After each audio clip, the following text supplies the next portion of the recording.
Stulbie krāpnieki uzdarbojas arī manu video komentāros.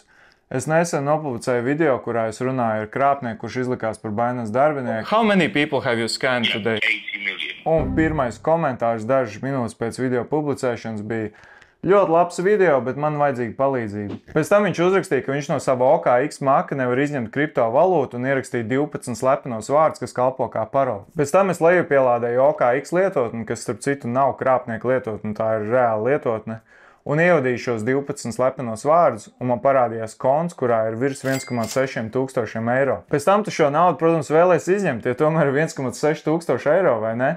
Uzspiežam izņemt, ievadām savu USDT kriptovalūtas adresi, kur mēs ieguvām, piemēram, no Binance vai kāds cits platformas, un ups, nepietiek degvielas. Pēc tam parādās ļoti ērta opcija. Daļiņu no kriptovalūtas, kas ir šajā kontā, apmainīt pret degvielu, lai varētu izņemt šo kriptovalūtu. Tad, kad es to pamēģināju, saņēmu paziņojumu, ka ups, tev nav pietiekami daudz privilēģiju. Un, protams, kā tad ir otra opcija papildināt šo degvielu? Pārskaitīt savu kriptovalūtu.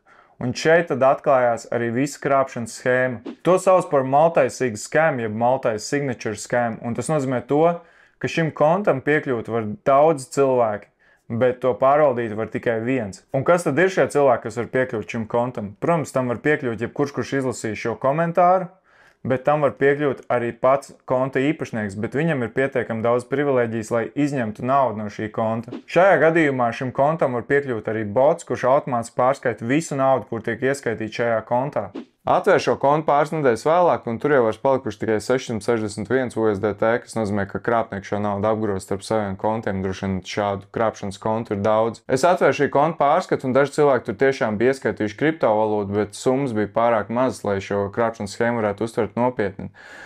Bet kopumā krāpšanas schēma ir diezgan viltīga, un tāpēc es pavilkšu atzīmi uz augšu un likšu šai krāpšanas schēmai atzīmi 4 no 10. Tāpēc, ja tu ieraugi kaut kur komentāros vai sociālajos tīklos vai kāds svešinieks tev atrakst lūgumu palīdzēt ar kriptovalūtām, nekādā gadījumā nemēģini iesaistīties vai vispār vēl skaitīt savu kriptovalūtu uz šiem kontiem. 99%, ka tā ir krāpšana. Un vispār, ja tu neko nesaproti no kriptovalūtām, tad turies no tām pa gabalu. Visticamāk, ka tevi mēģinās apkrāpt. Un es ceru, ka tu kaut ko iemācījies.